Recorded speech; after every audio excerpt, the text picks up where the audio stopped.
Hello guys, welcome back to my YouTube channel. आज हम फिर से लेकर आए हैं एक बहुत ही इंटरेस्टिंग ड्रामा जो कि एक लव स्टोरी है एक कपल के बारे में, जिसमें ओरिजिनल कैरेक्टर अपने हस्बैंड से डिवोर्स ले रही होती है, लेकिन कहानी कुछ और ट्विस्ट लेती है और हम देखते हैं कि यहाँ पर एक लड़की रियल वर्ल्ड से ट्रांसफर होकर कॉमिक वर्ल्ड में आ जाती है और वो उनकी लाइफ को कैसे फिक्स करती है। तो चलिए शुरू करते हैं इस इंटरेस्टिंग ड्रामा को।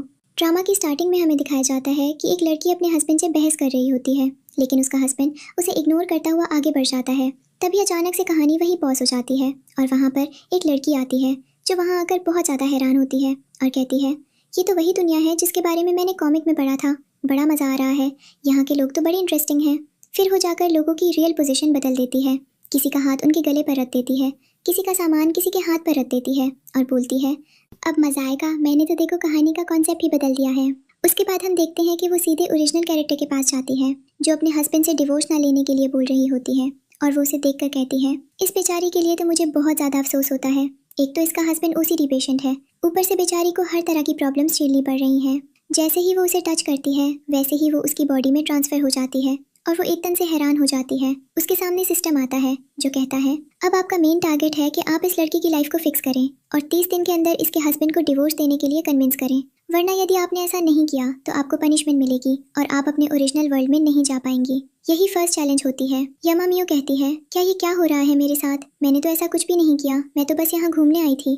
और वो इतना हैरान हो जाती है कि उसे कुछ आइडिया ही नहीं आता कि अब वो क्या करे। और हम देखते हैं कि उसकी आंखें एकदम से खुलती हैं और सब चीजें चलने लगती हैं। इधर जो लड़का होता है फू चैन, जो कि यमा मियो का हस्बैंड होता है, वो उससे कहता है, तुम चाहे कुछ भी कर लो पर मैं तुम्हें डिवोर्स देकर रहूंगा। यमा मियो कहती है, पर मैंने क्या किया, मेरी बात तो सुनो। और वो उसके पास जाने लगती है। तभी फू चैन अपने पॉकेट से सैनिटाइजर निकालता है और कहता है, दूर रहो। यमा मियो बोलती है, मेरा पेट दुख रहा है, तुमने जब से मुझे डिवोर्स देने की बात की मुझे समझ नहीं आ रहा मैं क्या करूँ, मेरी बात तो समझो। फू चैन कहता है, तुम्हारा दिमाग खराब हो चुका है। यमा मियो कहती है, मैं बिल्कुल ठीक हूँ, मुझे एक मौका तो दो। फू चैन कहता है, ठीक है, अब यहाँ पर तमाशा करने की जगह गाड़ी में आकर बैठो। यमा मियो सोचती है, शायद मुझे इसे किसी और तरीके से कन्विंस करना पड़ेगा। इस ओरिजिनल कैरेक्टर ने तो बहुत ज्यादा प्रॉब्लम क्रिएट कर रखी है, मुझे समझ नहीं आता इसे ये सब कुछ नहीं करना चाहिए था। जैसे ही फू चैन आगे बढ़ता है, यमा मियो पीछे से हक कर लेती है और वो अपने असिस्टेंट से बोलता है, जल्दी से इसे दूर करो, इसके बॉडी के जर्म्स मेरे ऊपर आ रहे हैं। हमें पता चलता है कि फू चैन को जर्मोफोबिया है और उसे जर्म से बहुत डर लगता है। यमा मियो बोलती है, नहीं, मैं तुम्हें नहीं छोड़ूंगी। फू चैन कहता है, प्लीज इसे पीछे करो और हम देखते हैं कि उसका असिस्टेंट यमा मियो को पीछे करता है। फू चैन कहता है, जल्दी से इसे ड्राई क्लीन करो। इधर यमा मियो जाकर गाड़ी में बैठ जाती है और सोचती है, क्या ही नमूना है, ये अपनी वाइफ को टच करने में भी प्रॉब्लम है, अब इसके साथ चीजें कैसे फिक्स करूंगी। फिर हम देखते हैं कि फू चैन गाड़ी में आकर बैठता है।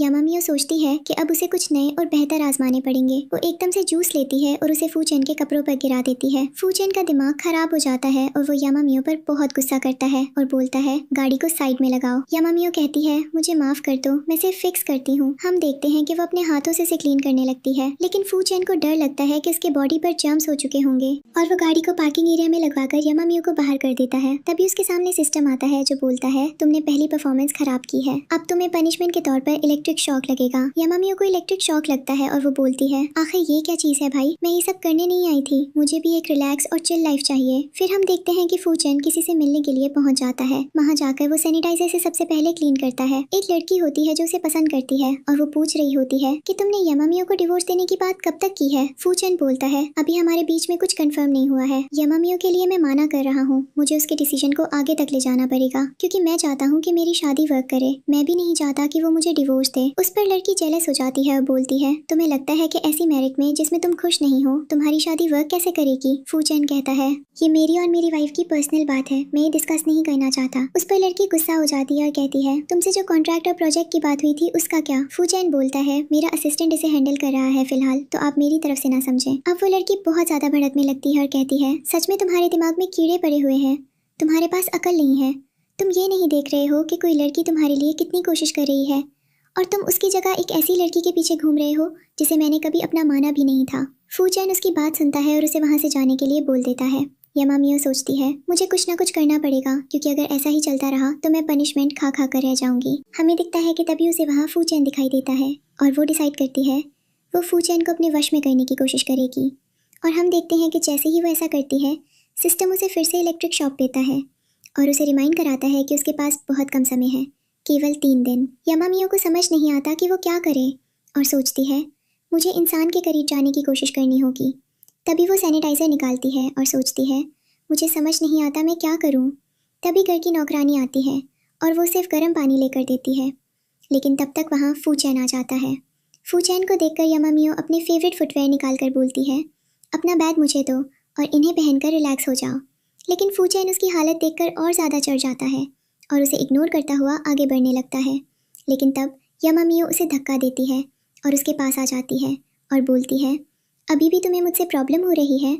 फूचैन उसे पुश करता है और बोलता है, 1000 बार कहा है अपने जर्म्स को मुझसे दूर रखो। और वो फिर से खुद को सैनिटाइज करने लगती है और वहाँ से चला जाता है। सैनिटाइजर की बोतल से यामामियो को नफरत हो जाती है और वो सोचती है, जब से ये इंसान हर 2 मिनट में सैनिटाइज कर रहा है, मुझे इसको रोकना होगा। मैं इसकी सारी प्लानिंग ख़त्म कर दूंगी और इसे रियलाइज़ होगा कि ये किस लड़की के साथ रह रहा है। उसके बाद हम देखते हैं कि फूचैन डिनर कर रहा होता है। यामामियो जाकर डिनर टेबल पर बैठ जाती है। फूचैन को हर एक चीज़ ऑर्गेनाइज पसंद होती है और यामामियो को ये बात पता होती है। हम देखते हैं कि फूचैन खाने में भी 20 मिनट लेता है ताकि वो अपने खाने को अच्छे से खा सके और वो बहुत ज़्यादा डिसिप्लिन भरी लाइफ जीता है। लेकिन यामामियो उसकी टेबल पर पहुंचकर सबसे पहले सामान इधर उधर करने लगती है और खाना पीना इधर उधर फैलाने लगती है। फूचैन उन चीज़ों को वापस रखता है। यहाँ पर घर के नौकरों को डर लग रहा होता है कि कहीं से पनिशमेंट ना मिल जाए। हम देखते हैं कि यामामियो को गुस्सा आता है। वो उसकी खाने की टेबल उठाकर उसके साथ खाना खाने लगती है। फूचैन अब खुद खाना नहीं खाता और अपने नौकरों को दूसरा खाना लाने के लिए बोलता है। उसके बाद हम देखते हैं कि यामामियो कहती है, ये खाना भी डिलीशियस है, खाकर देखो। लेकिन फूचैन बोलता है, मेरा हो गया, और वोट कर चला जाता है। यामामियो बोलती है, अभी सिर्फ 8 मिनट हुए हैं, अभी 12 मिनट भी बाकी हैं। फूचैन को वहाँ बैठना पड़ता है और यामामियो उससे कहती है, नेक्स्ट टाइम से मैं तुम्हारी कोई भी चीज़ टच नहीं करूँगी मिस्टर सैनिटाइज़र, इस बार मेरी बात सुनो। और वो फूचैन से कहती है, मैं तुम्हें डिवोर्स नहीं देना चाहती, मैं तुम्हारे साथ रहना चाहती हूँ। मैं तुम्हारी किसी भी लॉन्ग टर्म प्लान में तुम्हें डिस्टर्ब नहीं करूँगी। मुझे कुछ नहीं चाहिए, मुझे बस तुम चाहिए। फूचैन उसे बोलता है, चाहे तुम कुछ भी बोलो, पर मैंने अपना मन बना लिया है और मैं अपने प्लान के अकॉर्डिंग ही चलता हूँ। यामामियो बोलती है, इससे पहले भी मैंने तुमसे किसी भी चीज़ की डिमांड नहीं की होगी। फूचैन बोलता है, वो तो फ्यूचर बताएगा, पर फिलहाल मुझे जाने दो। हम देखते हैं कि वो सिग्नल करके चला जाता है। तभी वहाँ पर सिस्टम आता है और हम देखते हैं कि वो उसे इलेक्ट्रिक शॉक देता है और बोलता है, एक और मिशन, तुमने फेल किया है। ना ही तुम फूचैन के दिल में जगह बना पाए हो और ना ही उसका ट्रस्ट जीता। यामामियो बोलती है, तो इस सिस्टम की तो ऐसी ही तैसी। हम देखते हैं कि रात में यामामियो फिर से फूचैन को परेशान करने की प्लानिंग बनाती है। वो एक हॉट सा नाइट ड्रेस पहनती है और उसके क्लोज जाने लगती है। हम देखते हैं कि फूचैन उसे रोकता है और बोलता है, तुम ऐसा क्यों कर रहा हूँ? यामामियो बोलती है, हर हस्बैंड का काम होता है कि वो अपनी वाइफ के साथ अच्छे से रहे। मुझे लगता है कि तुम सब कुछ गलत कर रहे हो। वो उसे टच करने जाती है, फिर फूचैन उसके ऊपर सैनिटाइजर मारता है और बोलता है, मुझे कुछ बात नहीं करनी है। तभी उसके पास ग्रैंडफादर का कॉल आता है। फोन उठाने पर भी वो उसके ऊपर सैनिटाइजर मारता है और उनसे बात करने लगता है। यामामियो सोचती है, ये शादी इस लड़की के लिए कितनी ज्यादा डिफिकल्ट रही होगी। उसे मौका मिलता है और वो फूचैन के पास जाकर उसके ऊपर गिर जाती है। यामामियो बीच में फिसल जाती है। वो हैरान हो जाती है। फूचैन खुद इतना ज्यादा शॉक्ड होता है और हम देखते हैं कि वो भागता हुआ बाथरूम के अंदर जाता है और ब्रश करने लगता है। इधर यामामियो को मौका मिलता है। वो फूचैन के ग्रैंडफादर से उसकी कंप्लेंट करती है, ये लड़का मुझे बिल्कुल भी अच्छे से ट्रीट नहीं करता, हर पल मेरे साथ रूड होने की कोशिश करता है। फूचैन उसे समझाने की कोशिश करता है पर यामामियो उसकी कंप्लेंट कर देती है। अगले दिन फूचैन अपने थेरेपिस्ट से मिलने जाता है और बोलता है, अभी भी तुम सोचती हो कि तुम अपना डिसीजन बदल सकती हो, तो मैंने तुम्हें टास्क दिया है, उसमें देखो क्या वो लड़की हर वो चीज कर रही है जो स्केप के अंदर आनी चाहिए। अगर ऐसा हो रहा है तो तुम उसे अपने पास रखो और इस मैरिज को कंटिन्यू करो। फूचैन उसे पेपर दिखाता है जिसमें कई सारी चीजें लिखी होती हैं, जैसे यामामियो ने कभी उसे किस किया, उसके क्लोज आई, उसके लिए कुछ किया, और हम देखते हैं कि वो टिक कर रहा होता है। हम देखते हैं कि यामामियो अब फूचैन के लिए खाना लेने के लिए वहाँ पहुँच जाती है। वो कहती है, मैं तुम्हारे लिए लंच लेकर आई हूँ, ये मैंने खुद अपने हाथों से बनाया है, और वो फूचैन को खिला रही होती है। इसके बाद हम देखते हैं कि वो उन सारी फोटोज को वीचैट पर ऐड करने लगती है। फूचैन उसकी तरफ देख रहा होता है। यामामियो कहती है, अब सब ठीक हो जाएगा। फूचैन कहता है, सब ठीक ही है और मैंने चेक कर लिया। यामामियो कहती है, अच्छा तो तुम ये स्लिप भर रहे हो जो तुम्हें थेरेपिस्ट ने दिए, तो कितने पार्ट इसने कंप्लीट हुए? फूचैन बोलता है, वो मेरे और स्लिप की बात है, मैं तुम्हें बाद में बताऊंगा। इसके बाद हम देखते हैं कि वो यामामियो से कहता है, क्या तुम मेरे साथ लंच पर चलोगी? यामामियो हैरान हो जाती है और हम देखते हैं कि फूचैन उसे लंच पर ले जाता है। अब फूचैन वहाँ भी टिक कर रहा होता है क्योंकि ये उसके साइड के एफर्ट्स होते हैं। यामामियो बोलती है, तुम्हारा दिमाग खराब हो गया, तो मेरे प्यार को इस पेपर के थ्रू कैसे कैलकुलेट कर सकते हो? फूचैन बोलता है, शायद थेरेपिस्ट ने सोच समझ कर ये पेपर दिया होगा। इसके बाद यामामियो फूचैन के क्लोज जाने लगती है, लेकिन फूचैन उसे दूर करता है और बोलता है, मुझे तुमसे कुछ बात नहीं करनी है, फिलहाल तुम अपना खाना खाओ। तभी वहाँ पर वो लड़की आ जाती है जो फूचैन को पसंद करती है और जो चाहती है कि फूचेन और यामामियो का डिवोर्स हो जाए। यामामियो देखते ही पहचान जाती है और फूचेन के सामने उसके क्लोज जाने लगती है और बोलती है, तो मैं जानती हूँ मेरा हस्बैंड बहुत ज़्यादा रोमांटिक है, देखो मैं कैसे डिनर पर लेकर आई हूँ। वो लड़की को बहुत ज़्यादा जेलस फील करा रही होती है और कह रही होती है, अब तो मैं आपसे जा सकती हूँ। हम देखते हैं अगले दिन का सीन, जहाँ फूचेन अब यामामियो की कुकिंग वीडियोस देख रहा होता है, जिसमें वो सबके लिए कुकिंग कर रही होती है और ऐसा लग रहा होता है कि आज अगर वो उसके लिए खाना बनाकर लेकर आएगी तो उसका जो टास्क क्लिप वाला है वो पूरा हो जाएगा। हम देखते हैं यामामियो, जिसे कुछ पता ही नहीं होता, वो सुबह उठकर अपनी ग्रीन टी पीती है और अपने कामों में लग जाती है। वो सोचती है, पिछले 5 दिन से मैं इंसान के साथ बहुत ज़्यादा जेंटल थी, पर अब नहीं। मुझे समझ आ गया कि जब घी सीधे उंगली से ना निकले तो उंगली टेढ़ी करनी चाहिए। आज वही मौका है। और हम देखते हैं कि वो अपने आप समय स्पेंड कर रही होती है, मौज कर रही होती है और अपने लिए सब कुछ कर रही होती है। इधर फूचेन ऑफिस में बैठा यामामियो का इंतजार कर रहा होता है। तभी उसका असिस्टेंट आता है और बोलता है, बॉस आपका लंच का टाइम हो गया। फूचेन बोलता है, यामामियो आएगी, मुझे थोड़ा समय दो। यहाँ यामामियो को कुछ पता ही नहीं होता। तभी सिस्टम उसके पास आता है और बताता है, तुम्हारे एफर्ट्स पानी में जा रहे हैं। फूचेन किसी और तरीके से तुम्हें मिसअंडरस्टैंड कर रहा है। यामामियो हैरान हो जाती है और बोलती है, अब मैंने क्या किया? सिस्टम बताता है, तुम्हें उसके लिए लंच ले जाना है और ये तुम्हारा आखिरी टास्क है। यामामियो बोलती है, क्या? सिस्टम उसे 10 सेकंड देता है ये काम करने के लिए। यामामियो जल्दी से किचन में जाती है और उसके लिए खाना तैयार करती है और जल्दी से कपड़े पहनकर फूचेन के पास बैठ जाती है। फूचेन का असिस्टेंट बार बार उसे पूछ रहा होता है, बॉस आपने खाने के रिगार्डिंग कोई भी अपडेट नहीं आया है, एक बार आप चलकर नीचे खाना खा लीजिए। मैंने खुद से बोला है, उसने आपकी सारी फेवरेट डिशेस बनाई हैं। फूचेन सोचता है, यामामियो अभी भी आएगी और वो कहता है, बस 5 मिनट और। लेकिन तभी उसका असिस्टेंट बोलता है, हमारी एक जरूरी मीटिंग भी है, आपको उस पर भी फोकस करना है। जिस पर वो बोलता है, मैं देख लूंगा। इधर हम देखते हैं यामामियो को, जो गाड़ी के अंदर होती है और उसे लगता है कि माहौल बिगड़ चुका है। वो अपने ड्राइवर को गाड़ी से उतारकर खुद गाड़ी चलाने लगती है और भागते हुए खाना लेकर ऑफिस में पहुंच जाती है। लेकिन तब तक फूचेन को रियलाइज होता है कि वो नहीं आएगी और वो मीटिंग में जाने की तैयारी करने लगता है और वो स्लिप होकर गिरने वाली होती है। फूचेन उसे संभाल लेता है। यामामियो बोलती है, मुझे माफ करना, बस रास्ते में बहुत ज्यादा ट्रैफिक था। लेकिन तभी असिस्टेंट बोलता है, मैडम आपने आने में बहुत ज्यादा देर कर दी, बॉस आपका कब से इंतजार कर रहे थे, आपको ऐसा नहीं करना चाहिए था। जिस पर यामामियो बोलती है, मुझसे गलती हो गई, मुझे माफ कर दो, मैं दोबारा से ऐसा कुछ भी नहीं करूंगी। हम देखते हैं कि फूचेन उसे बोलता है, तुम्हें नहीं करना चाहिए था ऐसा, तुम्हें समझना चाहिए कि चीजें कैसे फंक्शन करती हैं। जिस पर वो बोलती है, मुझसे गलती हो गई, मैं सॉरी बोल रही हूँ। हम देखते हैं कि फूचेन कहता है, मेरा खाना खाने का मन नहीं है, मेरी मीटिंग है। यामामियो बोलती है, असिस्टेंट एक चेयर मीटिंग के अंदर मेरी भी लगवा दो। और वो फूचेन के साथ अब अंदर जाकर खाना उसे खिलाने लगती है। यहाँ पर मीटिंग चल रही होती है और वो अपने हाथों से फूचेन को खाना खिला देती है और उसके बाद सबसे अच्छे से गुड बाय कर वापस आ जाती है। इधर उसका टास्क पूरा हो जाता है और सिस्टम उसे रिवॉर्ड देता है। लेकिन तभी उसके पास कॉल आता है और ओरिजिनल कैरेक्टर के फादर का, जो यामामियो को घर बुलाकर उसकी मुलाकात किसी से कराना चाहते थे। यामामियो को पता चलता है कि इस ओरिजिनल कैरेक्टर का फादर एक बहुत ही घिनौना और अनसिंपैथेटिक इंसान है, जो अपनी वाइफ और बच्चे को बहुत ज्यादा टॉर्चर किया करता था। अब बदला यामामियो लेगी उन सारे टॉर्चर का जो इस मेन कैरेक्टर ने फेस किए हैं और वो ऐसा डिसाइड करती है। हम देखते हैं कि अगले दिन वो उस जगह पर जाती है जहाँ मेन कैरेक्टर का घर होता है और वो उसे देखकर समझ जाती है। इधर हम देखते हैं कि उसका डैड उसका इंट्रोडक्शन करवाता है एक नई लेडी से, जो उसकी गर्लफ्रेंड होती है।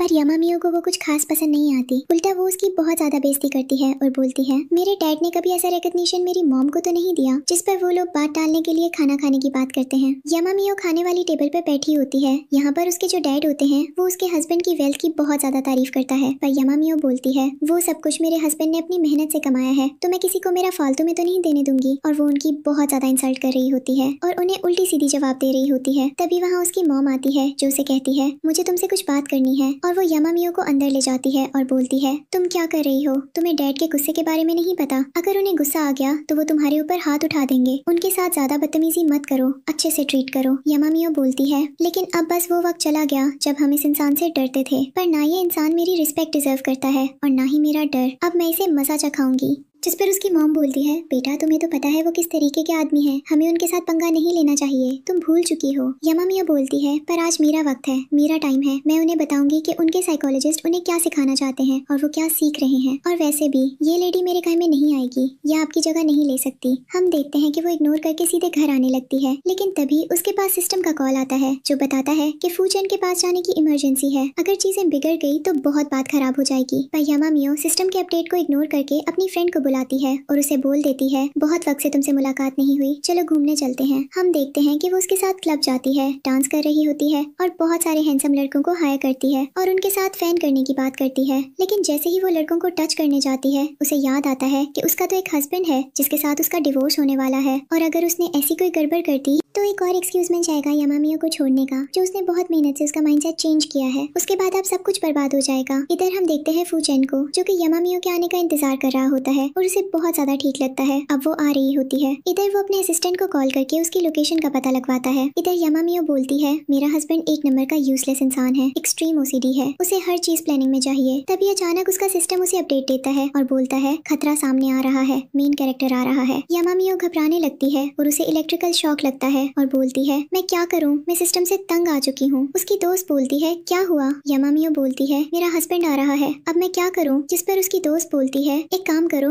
तुम कैब लेकर घर चली जाओ, और वो अपने बॉयफ्रेंड के साथ उसे अकेला छोड़कर उन लड़कों के बीच में चली जाती है। हम देखते हैं कि फूचेन को, जो कि वहाँ पर आ गया होता है क्लब के बाहर, बहुत गुस्से में खड़ा होता है और जैसे वो रूम के अंदर जाता है वहाँ पे खाली यामामियो होती है। यामामियो जैसी फूचेन को देखती है नशे की हालत में वो कुछ भी बोलने लगती है और कहने लगती है तुम बहुत ज्यादा हैंडसम हो, तो बिल्कुल मेरे हस्बैंड की तरह दिख रहे हो, और वो उसे इधर उधर टच करने लगती है। फूचेन बार बार उसके ऊपर सैनिटाइजर मार रहा होता है और बोल रहा होता है अपने डर्टी जर्म्स मुझसे दूर रखो, लेकिन यामामियो बहुत ज्यादा नशे में हो जाती है और उसकी आंखें भी बंद हो रही होती है। फूचेन उसे गॉड में उठा लेता है और बोलता है आप चुप रहो, और हम देखते हैं कि वो यामामियो को घर ले जाता है। यामामियो को अब वो नहाने के लिए बोलता है ताकि वो होश में आ जाए, जिसपे यामामियो उसके मुंह पे गंदा पानी फेंक कर मार रही होती है और फूचेन को अपने क्लोज खींच रही होती है। फूचेन को इस चीज से बहुत ज्यादा प्रॉब्लम हो रही होती है, इसलिए वो अपनी टाई निकालकर यामामियो के हाथ बांध देता है और बोलता है तो मैं ऐसे नहीं मानूंगा। अगले सुबह जब यामामियो की आंख खुलती है तो वो बेडरूम में होती है। उसके कपड़े चेंज होते हैं, उसे लगता है कि फूचेन ने कर लिया तो उसका फायदा उठाया, पर जब वो चेक कर देती है तो उसके बॉडी पर कोई निशान नहीं होते और वो बोलती है मैं फूचेन को क्या एक्सप्लेन करूं कि मैं क्लब क्यों गई थी। वो रेडी होकर नीचे आती है ब्रेकफास्ट करने पर। फूचेन उससे कोई सवाल या जवाब नहीं करता। तबीयत अचानक से यामामियो के पास उसकी दोस्त का कॉल आता है, जो उसे बताती है कि जिस लड़के को उसने क्लब में अपने एंटरटेनमेंट के लिए सिलेक्ट किया था वो उसका एड्रेस मांग रहा है, और वो बात फूचेन कॉल पर सुन लेता है और वैसे तैसे करके फोन कर दिया और बोलती है मुझसे गलती हो गई है, मैं दोबारा ऐसा नहीं करूंगी। फूचेन उसे इग्नोर करके ऊपर चला जाता है। यामामियो को लगता है कि इस बार वो नाराज नहीं हुआ, आखिर उसके एटीट्यूड में इतना चेंज कैसे? उसे लगता है कि सारी चीजें अंडर कंट्रोल हैं। इधर हम देखते हैं फूचेन अपने असिस्टेंट से बोलता है मेरा और यामामियो का एक ट्रिप की प्लानिंग करो। इधर फूचेन के पास एक डिनर का इन्विटेशन भी आया होता है, जिसका वॉइस ओवर यामामियो की अचीवमेंट से होता है, और हम देखते हैं कि फूचेन उस इन्विटेशन को भी सैनिटाइज करके लेता है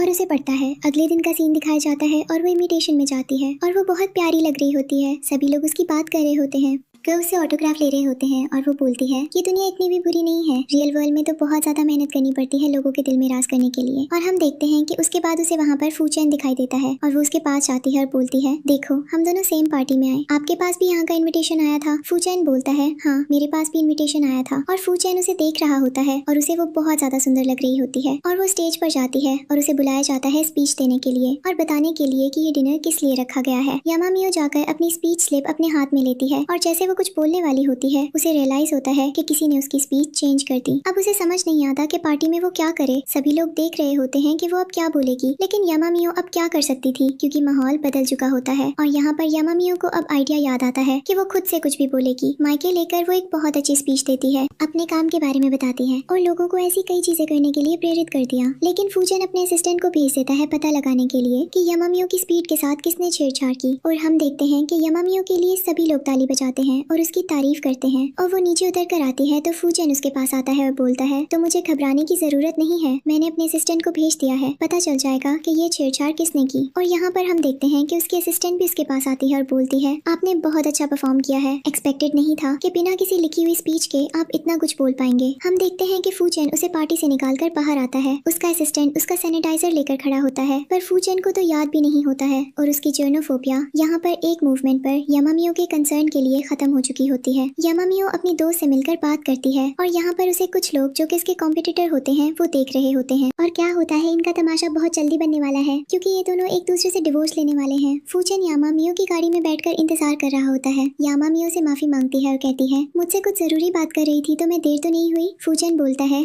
सब ठीक है। उसके बाद हम देखते हैं कि क्या मुझे नाराज हो, वो स्पीच इतनी ज्यादा खराब है। फूचेन बोलता है मैंने पता लगा लिया था कि ये किसी ने टच की थी और उसके साथ छेड़छाड़ हुई, पर तुमने अच्छे से परफॉर्म इन्फॉर्म किया और जल्दी से सैनिटाइजर निकालती है और उसे इधर उधर मार देती है। और उसके बाद फूचेन उसकी तरफ गुस्से से देखता है। यामा मियो को लगता है कि ये तो गया आज। हम देखते हैं कि फूचेन अपना सैनिटाइजर निकालता है और बोलता है ये अच्छा सैनिटाइजर है, इससे कोई घटिया असर नहीं होता। उसके बाद यामा मियो कहती है मुझे माफ कर दो, मेरा वो मतलब नहीं था। फूचेन बोलता है तो मुझे शांत रहना पड़ेगा थोड़ी देर के लिए, क्योंकि मैं तुम्हारी बकबक नहीं सुन सकता। यामा मियो बोलती है ठीक है मैं चुप रहूंगी, तो मैं जो करना चाहती हूँ वो करो। और यहाँ पर हम देखते हैं कि फूचेन रास्ते में भी उसकी बकवास सुनते हुए आता है। यामा मियो कई सारे सवाल जवाब सब कुछ कर देती है और बोलती है कि मुझे भी तुम्हारे साइकोलॉजिस्ट से मिलना है, मैं भी तो देखूं वैसे क्या तुम्हें बताता है जो मुझे नहीं पता। जिसपे फूचेन उसे बोलता है ऐसा पॉसिबल नहीं है। यामा मियो बोलती है क्यों पॉसिबल नहीं है, मैं तुम्हारी वाइफ हूँ, ये सारी बातें मेरे बारे में होती है। फूचेन बोलता है वो मेरे और उसकी पर्सनल बात है। यामा मियो बोलती है मैं एक मुलाकात तो कर ही सकती हूँ, रिटर्न में आप जो मांगोगे वो दूंगी। फूचेन बोलता है समझ नहीं आता कि तुम्हें कैसे हैंडल करूँ। हम देखते हैं कि उसे लगता है कि उसने फूचेन को ऑफेंड कर दिया और उसे सिस्टम शॉट देने वाला है, पर ऐसा नहीं होता। सिस्टम मजा नहीं देता, चीजें फिक्स हो रही होती हैं। इधर फूचेन के मन में भी यामा मियो के लिए ख्याल आ रहे होते हैं और क्लोजनेस बढ़ रही होती है, पर फूचेन उसे अच्छे से ट्रीट कर रहा होता है। इसी बीच से यामा मियो के वो शब्द याद आते हैं जो ओरिजिनल कैरेक्टर ने फूचेन से बोले थे। उसमें उसे रियलाइज करवाया गया होता है कि वो घटिया और पागल इंसान है जो हमेशा गलत चीजों को सपोर्ट करता है। और यहाँ पर हम देखते हैं कि फूचेन उससे कहता है ठीक है मैं अपने साइकोलॉजिस्ट के साथ तुम्हारी एक अलग बुकिंग करूंगा, पर तुम मुझसे वो सब कुछ जानने की कोशिश नहीं करोगी जो मैंने तुम्हें डिस्कस किया है। जिस पर वो बोलती है बिल्कुल। और हम देखते हैं अगले दिन का सीन। फूचेन अपने साइकोलॉजिस्ट से कहता है यामा मियो तुमसे मिलना चाहती है, उसके साथ अच्छे से बिहेव करना और वो सारी चीजें मत बोलना जो मैंने तुम्हें पहले बताई हैं। जिस पर वो बोलता है आप टेंशन मत लो। अब हम देखते हैं कि फूचेन अगले दिन यामा मियो को लेकर साइकोलॉजिस्ट के पास जाता है। सबसे पहले तो अपना पेपर सबमिट करता है जिसमें यामा मियो और उसके बीच की 80% रिपोर्ट सबमिट हो चुकी होती है, पर यामा मियो डर तो फूचेन के बारे में साइकोलॉजी से बहुत कुछ पर्सनल शेयर करने लगती है। और यहाँ पर वो अपने रिलेशनशिप को एनहांस करने के लिए उसे कई सारे टिप्स और ट्रिक लेती है, जिसपे साइकोलॉजिस्ट से बोलता है तुम्हें फूचेन को उसके स्केड्यूल से डिस्टर्ब करके अपनी तरफ अट्रैक्ट करना है। और ऐसे ही होता है। जब फूचेन अगली सुबह सो रहा होता है तो यामा मियो उसके दरवाजे पर जाकर चिप्स खाने लगती है और उसका दरवाजा बाहर से लॉक कर देती है, ये बोलकर कि सब ठीक है अंदर आराम से सो, बाहर का माहौल मैं देख लूंगी। फूचेन उसे बोलता है तुम्हारा दिमाग खराब हो गया, थोड़ी देर में मुझे ऑफिस निकलना है। यामा मियो बोल देती है पर साइकोलॉजिस्ट ने कहा था कि तुम्हारी मदद करनी है, तो मैं ट्रीटमेंट नहीं चाहती, एक वाइफ अपने हस्बैंड की मदद कर सकती है। फूचेन को गुस्सा आता है और वो जैसे तैसे करके गेट खोलता है तो यामा मियो स्लिप करके गिरने वाली होती है कि फूचेन से पकड़ लेता है। और हम देखते हैं कि यामा मियो घबरा जाती है क्योंकि उसके आसपास तो सैनिटाइजर भी नहीं होता।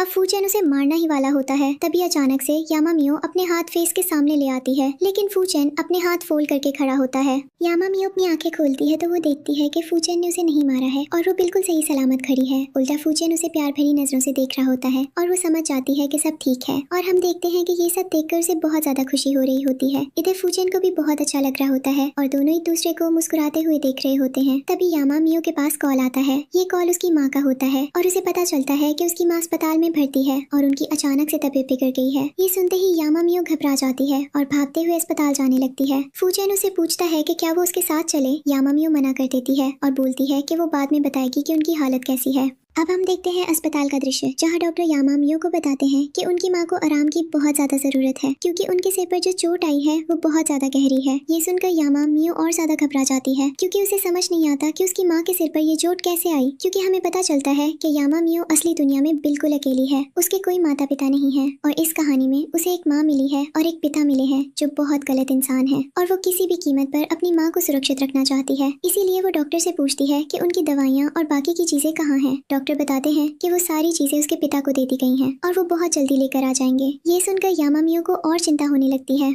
इधर हम देखते हैं कि यामा मियो के पिता अपनी प्रेमिका के साथ खड़े होते हैं। उसकी प्रेमिका उसके पिता से कह रही होती है कि आपको तनाव लेने की कोई जरूरत नहीं है, आपकी पत्नी बहुत जल्दी ठीक हो जाएगी। अक्सर ऐसी छोटी मोटी चोटें घर के कामकाज में लग ही जाती हैं। ये सुनते ही यामा मियो को बहुत ज्यादा गुस्सा आ जाता है और वो बोलती है कि आपको इस तरह से बात करने का हक किसने दिया है। आप मेरी माँ की चोट को एक मामूली बात बनाकर टाल रही हैं। आपको पता है कि इससे उनकी जान भी जा सकती थी। फिर वो और गुस्से में बोलती है कि आप तो खुद किसी और के घर में घुसकर बैठी हैं। 24 घंटे आप लोग मेरी माँ से नौकरों की तरह काम करवाते हैं और फिर उम्मीद करते हैं कि उन्हें चोट नहीं लगेगी, उन्हें आराम की जरूरत है। और अगर अगली बार मैंने अपनी माँ के साथ कुछ भी गलत होते हुए देखा तो तुम दोनों की इज्जत पूरे इंटरनेट पर उछाल दूंगी और सारी सच्चाई सबके सामने ले आऊंगी। ये मेरी चेतावनी नहीं बल्कि सीधी चुनौती है और ये बात याद रखना। ये सब कहकर यामामियो वहाँ से जाने ही लगती है कि तभी अचानक वहाँ फूचेन आ जाता है और पूछता है कि आखिर यहाँ क्या समस्या हो गई है, माँ की तबीयत कैसी है। फूचेन को देखते ही यामामियो के पिता का रवैया बदल जाता है और वो बहुत अजीब तरीके से व्यवहार करने लगते हैं। वो फूचेन से बहुत अच्छे से पेश आते हैं, लेकिन तभी फूचेन साफ शब्दों में कह देता है कि आप मेरी पत्नी से दोबारा इस तरह से बात नहीं करेंगे। इसके बाद हम देखते हैं कि फूचेन यामामियो को अपने साथ ले आता है और वो एक जगह बैठकर सोच रही होती है कि इतने समय से फूचेन ने अपनी ससुराल वालों को क्यों नहीं देखा, क्योंकि इस कहानी का असली किरदार कभी ऐसा कर ही नहीं पाया। आज देखो फूचेन के आते ही इन घटिया लोगों की जुबान कैसे बंद हो गई, अपनी पत्नी के लिए चिंता दिखाने लगे और ऐसे लोगों के साथ सच में कुछ गलत होना चाहिए।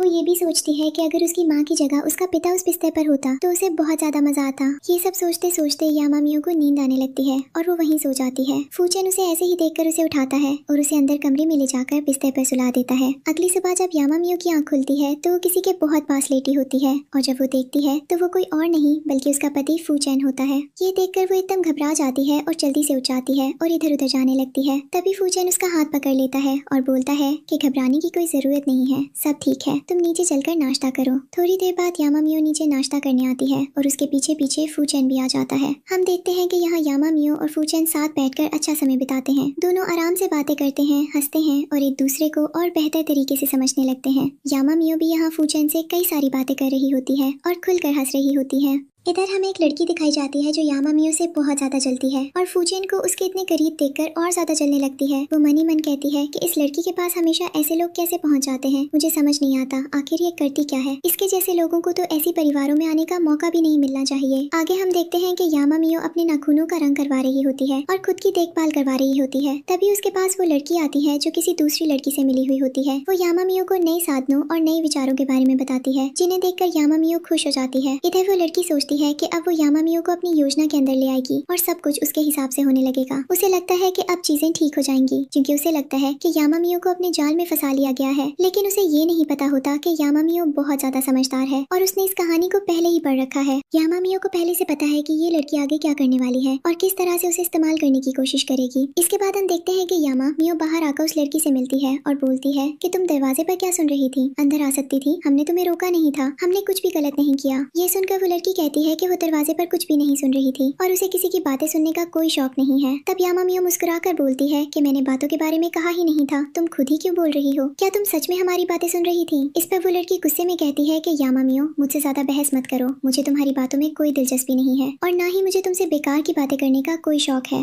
ये कहकर वो वहाँ से जाने लगती है, लेकिन तभी वो लड़की यामामियो को रोक लेती है और बोलती है कि मैं अभी भी चेतावनी दे रही हूँ, फूचेन को छोड़कर इस जगह से कहीं दूर चली जाओ, उसे तलाक ले लो, क्योंकि वो तुम्हारे लायक नहीं है। तुम्हें पता है ना कि तुम्हारा एक प्रेमी भी है। इस पर यामामियो शांत स्वर में बोलती है कि मुझे ये सारी बातें तुम्हें समझाने की कोई जरूरत नहीं है। तभी अचानक वहाँ फूचेन आ जाता है। वो अपने असिस्टेंट के साथ आया होता है और बोलता है कि मेरी वाइफ को अगर कोई सजेस्ट लेने की कोशिश करेगा तो शायद मैं उसे पनिशमेंट के तौर पर बहुत बड़ा ऑफेंस मानूंगा। ये सुनकर वो लड़की हंसने लगती है और कहने लगती है कि मैं तो बस मजाक कर रही थी, क्योंकि यामामियो और मैं बहुत अच्छे दोस्त बन चुके हैं, हम मजाक भी तो कर सकते हैं, है ना यामामियो। वो यामामियो की तरफ देखती है और अंदर ही अंदर सोचती है कि ये कितनी बड़ी पलटू है, एक मिनट में इसने अपनी पूरी बात पलट दी और तब से मुझे समझा रही थी कि मुझे फूचेन को छोड़ देना चाहिए। यामामियो उसे जवाब देती है कि वैसे मैंने तो नहीं कहा था कि फूचेन को डिवोर्स देना चाहिए, क्योंकि फूचेन बहरे तो नहीं है। तभी हम देखते हैं कि यहाँ पर वो लड़की यामामियो से कहती है कि वैसे मैं बता दूं, शाम की पार्टी का तुम्हारा कोई इनविटेशन नहीं आया, शायद लोग तुमसे मिलना नहीं चाहते, उन्हें तुम्हारी हरकतों के बारे में पता चल गया है। ये कहते हुए वो लड़की यामामियो का मजाक बनाने लगती है और बोलती है कि शायद तुम्हारी हरकतें ठीक होती तो लोग तुमसे मिलने में इंटरेस्टेड होते। मुझे तो उस पार्टी का इन्विटेशन भी आया है और उन लोगों ने मुझे चीफ गेस्ट के तौर पर भी बुलाया है, यही मेरा बिगेस्ट फ्लेक्स है तुम्हारे सामने। इस पर यामामियो उस लड़की की बहुत ज्यादा टांग खींचती है और उसे चुराते हुए वहाँ से वापस आकर सीधा फूचेन की गाड़ी में बैठ जाती है और बोलती है कि कितनी बोरिंग लड़की है, फालतू के रूमर्स फैला रही थी मेरे बारे में, मुझे तो तुम्हारे अगेंस्ट करने की कोशिश कर रही थी, लेकिन मैं इतनी इंटेलिजेंट हूँ कि मैंने उसकी बातों पर ध्यान ही नहीं दिया। फूचेन उसे कहता है कि वैसे हमें सिविल ब्यूरो चलकर अपनी डिवोर्स एप्लीकेशन वापस ले लेनी चाहिए। यामामियो बोलती है कि अगर तुम्हारा मन हो तो हम कर सकते हैं, अगर अभी भी तुम्हें लग रहा है कि मैं तुम्हें बहुत ज्यादा परेशान कर रही हूँ या तुम्हें डिस्कम्फर्ट दे रही हूँ तो तुम मुझे बता सकते हो। फूचेन उसे जवाब देता है कि ऐसी कोई बात नहीं है, मैं खुश हूँ कि तुम मेरे साथ हो। इसके बाद वो यामामियो को कुछ वीडियोस दिखाता है और फिर हम देखते हैं कि दोनों घर के सामने उतरते हैं और फूचेन बताता है कि ग्रैंडफादर तुमसे मिलना चाहते हैं। यामामियो बोलती है कि मैं रेडी हूँ और जैसे ही वे घर के सामने उतरते हैं यामामियो उसका हाथ पकड़ लेती है और बोलती है कि अगर हम ऐसे दूर दूर से जाएंगे तो ग्रैंडफादर को शक हो जाएगा कि हमारे बीच अभी भी सब ठीक नहीं है, तुम चाहते हो कि ऐसा हो। फूचेन बोलता है कि बिल्कुल भी नहीं और यामामियो की समझदारी देखकर उसे बहुत ज्यादा खुशी हो रही होती है। ग्रैंडफादर का बटलर यामामियो और फूचेन को हाथ पकड़े हुए आता देखता है और भागते हुए ग्रैंडफादर के पास जाता है और बोलता है कि वे दोनों एक दूसरे का हाथ पकड़े हुए आ रहे थे। ऐसा लग रहा था जैसे दो प्यारे से लव बर्ड साथ में आ रहे हों। ये सुनकर ग्रैंडफादर को बहुत ज्यादा खुशी होती है और वो बोलते हैं कि मुझे पता था यामामियो किसी न किसी तरह से फूचेन को कन्विंस कर ही लेगी। वाइफ अपने हस्बैंड को इतनी आसानी से नहीं छोड़ती, मैंने तो पहले ही कहा था, लेकिन ये लोग ही बेवकूफ थे। तभी हम देखते हैं कि यामामियो और फूचेन ग्रैंडफादर के सामने आ जाते हैं और ग्रैंडफादर उन्हें देखकर बहुत खुश होते हैं। उसके बाद वो यामामियो को अपने पास बुलाते हैं, बहुत सारी ब्लेसिंग्स देते हैं और कहते हैं कि जब घर में यंग लड़की होती है ना तो वो सारी चीजों को बहुत अच्छे से हैंडल कर लेती है और तुमने सच में बहुत अच्छा किया है। इधर फूचेन ये सब सुनकर बहुत खुश हो रहा होता है और उसे पास्ट की वे बातें याद आ रही होती हैं जब यामामियो उसे एक्सेप्ट करने के लिए रेडी नहीं थी और आज प्रेजेंट में वो उसकी फैमिली की सबसे फेवरेट मेंबर में से एक बन चुकी है। इधर फूचेन के मन में भी धीरे धीरे चेंजेस आ रहे होते हैं यामामियो के लिए, क्योंकि वो खुद को बदल रही होती है। इधर हम देखते हैं कि ग्रैंडफादर यामामियो से पूछते हैं कि तुम ठीक हो ना। यामामियो हंसते हुए बोलती है कि मैं तो खुद को ठीक करने की कोशिश कर रही हूँ, अगर ऐसा ना करूँ तो सिस्टम मुझे पनिशमेंट के नाम पे इलेक्ट्रिक शॉक दे देता है। ग्रैंडफादर को लगता है कि यामामियो मजाक कर रही है क्योंकि उन्हें सिस्टम के बारे में कुछ पता नहीं होता। वो हंसते हैं और कहते हैं कि तुम सबकी फेवरेट बन चुकी हो और ग्रैंडफादर का फेवरेट होना कोई छोटा बेनिफिट नहीं होता, मैं तुम्हें बहुत सारे बेनिफिट्स दिलवाऊंगा। हम देखते हैं कि फूचेन चुपचाप ये सारी बातें बैठकर सुन रहा होता है। ग्रैंडफादर यामामियो को अपने पास बैठा लेते हैं और पूछते हैं कि तुम्हारी मैरिज का क्या सीन चल रहा है, क्या तुम बहुत जल्दी मुझे मेरे ग्रेट ग्रैंडसन से नहीं मिलवाओगी। यामामियो बोलती है कि वो मुलाकात भी हो जाएगी जल्दी ही, लेकिन अभी आपने ये सोचा कि हमारी मैरिज को पब्लिक करवाने का क्या सीन रहेगा। ग्रैंडफादर बोलते हैं कि मैंने डिसाइड कर लिया है, बस मैं तुम लोगों की स्केड्यूल जानना चाहता हूँ क्योंकि मैं चाहता हूँ कि अपने सिटी के जितने भी टॉप और रिच फ्रेंड्स हैं उन सबको बुलाऊं। इस पर यामामियो कहती है कि क्यों ना हम इन सब चीजों के बारे में बाद में डिस्कस करें, क्योंकि मुझे लग रहा है कि फूचेन अभी थोड़ा बिजी है। फूचेन ये सब सुन रहा होता है। तभी यामामियो जल्दी से कुछ निकालकर ग्रैंडफादर को दिखाती है। वो बोलती है कि वैसे तो हमने अपना मैरिज सर्टिफिकेट पहले ही ले लिया है, आपको टेंशन लेने की जरूरत नहीं है, हम ऑफिशियली मैरिड हैं, पर हमने किसी भी तरह की कोई डाइवोर्स एप्लीकेशन भी नहीं डाली है, आप टेंशन फ्री रहिए। ये सुनकर ग्रैंडफादर का स्ट्रेस कम हो जाता है। तभी ग्रैंडफादर फूचेन से कहते हैं कि अब तुम यहाँ से जाओ, मुझे मेरी डॉटर इन लॉ से अकेले में कुछ बात करनी है। फूचेन बोलता है कि मैं तो तब से चुपचाप बैठा हूँ, आप दोनों ही आपस में बातें कर रहे हैं, मैं तो बीच में बोला भी नहीं, फिर अब जाने की क्या जरूरत है, आप मुझे यही बता दीजिए आपको उससे क्या बात करनी है। ग्रैंडफादर बोलते हैं कि मुझे उससे बात करनी है। इस पर यामामियो बोलती है कि आपको डिवोर्स लेना है फूचेन, अगर आप नहीं गए तो मैं सारी सच्चाई ग्रैंडफादर को बता दूंगी। ये सुनकर फूचेन बोलता है कि ठीक है, लेकिन कोई फालतू की बातें मत करना। हम देखते हैं कि जैसे ही फ्यूजन वहाँ से जाता है वैसे ही ग्रैंडफादर यामामियो से कहते हैं कि मुझे पता है उसके साथ रहना थोड़ा प्रॉब्लमेटिक होता होगा क्योंकि ओसीडी पेशेंट ऐसे ही होते हैं, लेकिन मैं खुश हूँ कि तुम इतनी आसानी से उसे हैंडल कर रही हो। यामामियो बोलती है मैं उसकी हर एक चीज को पूरी तरह से फिक्स करने की कोशिश करती हूँ, मैंने उसकी कुछ हरकतों पर चेंज भी किया है। इधर सिस्टम से अपडेट आता है और बोलता है कि तुम्हारे फेवरेट होने की वजह से तुम्हारे कुछ मार्क्स बढ़ गए हैं और हम तुम्हें कुछ लाइफ एक्सेस वगैरह प्रोवाइड करेंगे। यामामियो ये अपडेट देखकर खुश हो जाती है। इधर हम देखते हैं कि जैसे ही फ्यूजन वहाँ से जाने लगता है तभी अचानक वहाँ उसके पेरेंट्स आ जाते हैं। फ्यूजन उन्हें देखकर खुश होता है लेकिन यामामियो हैरान हो जाती है। हम देखते हैं कि उसके पेरेंट्स कुछ गिफ्ट लाए होते हैं और यामामियो बोलती है मैंने तुम्हें कभी भी नहीं देखा। फ्यूजन बोलता है उनसे मिलो, ये तुम्हारे इन लॉज हैं, इन्हें अच्छे से ट्रीट करो। यामामियो हेलो बोलती है लेकिन वे लोग बोलते हैं तो मैं आकर क्या कर रही हूँ। यामामियो बोलती है मेरी फूचेन की ऑफिशियल मैरिज हो चुकी है और अभी तक फूचेन ने वो जो डाइवोर्स एप्लीकेशन है उसको विड्रॉ नहीं करवाया है और मुझे कुछ ना कुछ करना पड़ेगा क्योंकि सिस्टम भी अब स्ट्रेटेजी की प्लानिंग कर रहा है। इधर हम देखते हैं कि फूचेन के पेरेंट्स कुछ खास यामामियो को पसंद नहीं कर रहे होते हैं और वो थोड़ा उसके अगेंस्ट में होते हैं क्योंकि उन्हें लगता है कि लड़की उनके बच्चे का यूज कर रही है। लेकिन यामामियो यहाँ पर ग्रैंडफादर से बातचीत करना शुरू कर देती है और थोड़ी रिलैक्स हो जाती है ताकि वो इस फैमिली के बारे में बहुत कुछ जान सके। अब हम देखते हैं आगे का सीन जहाँ उसके जो फादर होते हैं वो यामामियो के अगेंस्ट में फूचेन को बहुत ज्यादा भड़का रहे होते हैं और कह रहे होते हैं कि उस लड़की ने हमारी फैमिली को बदनाम करने के लिए एक सिंगल पॉइंट भी नहीं छोड़ा, तुमने उस लड़की से शादी कर ली और उसे ग्रैंडफादर से भी मिलाने के लिए ले आए हो। इधर फ्यूजन बोलता है मॉम आप डैड को समझाइए, वो लड़की बेस्ट है, उससे बेहतर कोई नहीं हो सकता था क्या? आपको लगता था कि इस फैमिली में कोई ऐसी लड़की आ जाएगी जिसको मेरे ओसीडी पेशेंट होने से कोई प्रॉब्लम ना होगी? सबको होती है। आप मेरे पेरेंट्स होकर इतना ज्यादा परेशान हो जाते हैं, अगर कोई रैंडम लड़की से शादी करके लाता तो वो क्या हाल कर देती। इधर उसकी मॉम बोलती है इसकी चिंता तुम नहीं करते। तब वहाँ यामामियो आ जाती है और बोलती है अंकल आंटी क्या मैं आपसे थोड़ी देर बैठकर कुछ डिस्कस कर सकती हूँ? मैंने फ्यूजन को कभी भी पैसे के लिए यूज नहीं किया, उसके दिल में जो भी मेरे लिए है वो सब कुछ मेरा बनाया हुआ है। जब हमारे बीच प्रॉब्लम भी चल रही थी हमने अच्छे से बैठकर सॉल्व किया क्योंकि हमें एक दूसरे के साथ रहना था। हमें पता है हम एक दूसरे के अलावा कोई भी नहीं झेल सकता। अगर आपको लगता है कि मैं आपके बेटे के लायक नहीं हूँ तो मैं उसे डिवोर्स दे दूंगी। पर फ्यूजन बोलता है नहीं तो ऐसा कुछ भी नहीं करोगी, मैं खुश हूँ तुम्हारे साथ और मुझे किसी को एक्सप्लेन करने की जरूरत नहीं है। और वो इस मोमेंट पर यामा मियो के लिए अपने पेरेंट्स के अगेंस्ट चला जाता है। अब हम देखते हैं यामा मियो को, जो कि अपने घर में बैठी होती है और कह रही होती है, अब मैं क्या करूं, इसके पेरेंट्स भी मेरे अगेंस्ट में हो गए, अब चीजें कैसे फिक्स होंगी। इधर फ्यूचन तो किताब पढ़ने में लगा पड़ा होता है।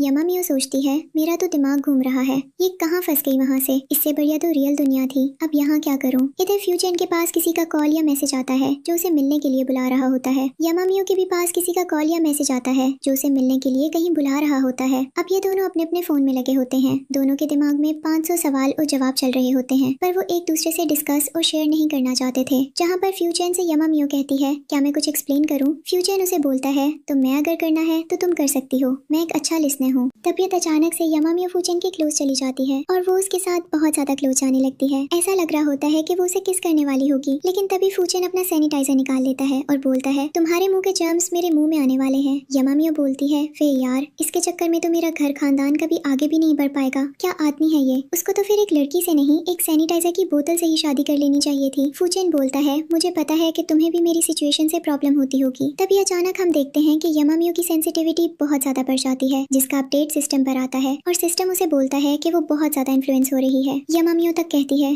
सिस्टम प्लीज मुझे किसी तरह का इस मोमेंट पर शॉक नहीं चाहिए, मैं ऑलरेडी परेशान हूँ कि मैं फ्यूचन के पेरेंट्स से कैसे डील करूँ। इधर फ्यूचन उसे बोल रहा होता है कि तुम क्या बड़बड़ाती रहती हो, मुझे कुछ न कुछ करना पड़ेगा, और वो वही सोफे पर सिर रखकर सो जाती है। यहाँ पर हम देखते हैं कि फ्यूचन अपने ओसीडी होने के ट्रीटमेंट को फुलफिल करवाने के लिए इधर उधर डॉक्टर से अपॉइंटमेंट ले चुका होता है, ताकि वो नॉर्मल ह्यूमंस की तरह जर्म्स के साथ भी सर्वाइव कर सके। डॉक्टर यहाँ पर उसे प्रॉमिस करती है कि वो स्टेटमेंट के साथ फ्यूचन को बहुत जल्दी ठीक कर देगी। इधर हम देखते हैं कि यामा मियो वहीं पर सो जाती है। फ्यूचन उसके ऊपर सैनिटाइजर की बोतल मारता है और एक बार फिर उसे गोद में उठाकर अंदर बेडरूम पर ले जाता है और उसके क्लोज जाने वाला होता है कि तभी यामा मियो की आंख खुल जाती है और बोलती है, नहीं नहीं, मेरे कपड़ों से दूर रहो, मैंने उतार लूंगी तुम करके रहते। फ्यूचन बोलता है, तुम वहाँ सो गई थी, मैंने सोचा ये कपड़े बहुत ज्यादा अनकंफर्टेबल होंगे तुम्हारे लिए, इसलिए तो मैं तुम्हारा नाइट सूट पहना दूं। यामा मियो बोलती है, इतनी बड़ी गलती मत करो, ये मैं कर लूंगी। और वो फ्यूचन से कहती है, मुझे तो लगता है कि तुम मुझे लेकर नाते हो रहे हो। फ्यूचन उसे बोलता है, तो हम क्या बकवास कर रही हो, कुछ भी नहीं, तुम अपना काम करो। और हम देखते हैं कि फ्यूचन एक बार फिर किताब लेकर पढ़ने के लिए बैठ जाता है। इधर यामा मियो अंदर जाकर चेन चेंज करती है और वहाँ जो शैम्पू की बोतल और सारी चीजें फ्यूचन में लगी होती हैं वो उन्हें इधर उधर बिखेर देती है। तबीयत अचानक से गेट खुलता है, फ्यूचन वहाँ आता है और बोलता है, तुम मंदिर करके आ रही थी यामा मियो। गिरने वाली होती है, फ्यूचन उसे पकड़ लेता है। यामा मियो बोलती है, कुछ भी नहीं, बस एक जरूरी काम कर रही थी, तो मैं क्या करूँ। फ्यूचन बोलता है, कुछ भी नहीं। और हम देखते हैं कि जैसे ही वो इधर उधर सामान फैला हुआ देखता है वो उसे अपने ओसीडी होने की वजह से फिक्स करने लगता है। यामा मियो बोलती है, बहुत बड़ी गलती हो गई ना मुझसे, इसकी तो पनिशमेंट मुझे मिलनी चाहिए। फ्यूचन बोलता है, तुम बहुत बड़ी पागल हो। यामा मियो बोलती है, ठीक है, पूरी रात तुम ऐसे फिक्स करो, हम कल मिलते हैं। तभी अचानक फ्यूचन को एक सीन याद आता है जब यामा मियो और फ्यूचन का डिवोर्स होने वाला था, पहली वाली ओरिजिनल यामा मियो के साथ। तो वो फ्यूचन से अक्सर ऐसे रूठ जाया करती थी और मिसबिहेव किया करती थी, बदतमीजी किया करती थी। पर ये यामा मियो में बहुत ज़्यादा चेंज है। वो अपने हस्बैंड को रिस्पेक्टफुली ट्रीट करती है, भले वो उसकी टांग खींचती है पर वो उसे अच्छे से हैंडल करती है। इधर यामा मियो बिस्तर पे बैठे बैठे सिस्टम से बातें कर रही होती है और कह रही होती है, मुझे क्या करना है। जिस पे सिस्टम बोल रहा होता है, तो अच्छा परफॉर्म कर रही हो, मुझे लगता है कि तुम मेरे पास पूरा कर लोगी। यामा मियो बोल देती है और कहती है, यहाँ पर रहना है, सबको ओरिजिनल दुनिया में जाना है। वैसे भी ये दुनिया बहुत ज्यादा फिक्शनल है, यहाँ के लोग भी अजीब है, मुझे समझ नहीं आता इन्हें कैसे हैंडल करूँ। जिस पे सिस्टम बोलता है, मुझे लगता है कि तुम्हें अपना कंट्रोल में रहना चाहिए। यामा मियो बोलती है, कंट्रोल की तो बात नहीं है, पर मुझे फिलहाल फ्यूचन की ओसीडी को फिक्स करना है। यूज रियलाइज करवाना है कि इस दुनिया में अगर ब्लू जर्म्स घूम रहे हैं तो अच्छे जर्म्स भी होंगे जिनके साथ वो एडजस्ट कर सकता है। अब वो 24 घंटे सैनिटाइजर लेकर घूमता है। मेरे तो सर पे सैनिटाइजर चढ़ जाता है, इतना ज्यादा इरिटेटिंग लगता है मुझे। पर तुम टेंशन मत लो, मैं भी बहुत ज्यादा स्मार्ट लड़कियों में से हूँ, मुझे इसके जैसे पेशेंट्स के साथ डील करना आता है। और हम देखते हैं कि अगली सुबह जब फ्यूचन उठकर ऑफिस जा रहा होता है, तभी यामा मियो एकदम से जल्दी उठकर आती है और बोलती है, दरअसल नैनी ने बताया है कि आज आपका ब्रेकफास्ट रेडी नहीं हो पाया है, तो आप प्लीज ऑफिस में जाकर खा लीजिएगा। क्योंकि फ्यूचन को हर एक चीज टाइम पर क्लीन प्लेट में, फ्यूचन से लगी हुई प्लेट में चाहिए होता है। जिस पर वो बोलता है, तुम्हारा क्या मतलब यामा मियो। फूल दिया, एक काम करती हूँ, मैं भी रेडी हो जाती हूँ, या फिर मैं आपके ऑफिस में आ जाती हूँ आपके लिए कुक करने के लिए।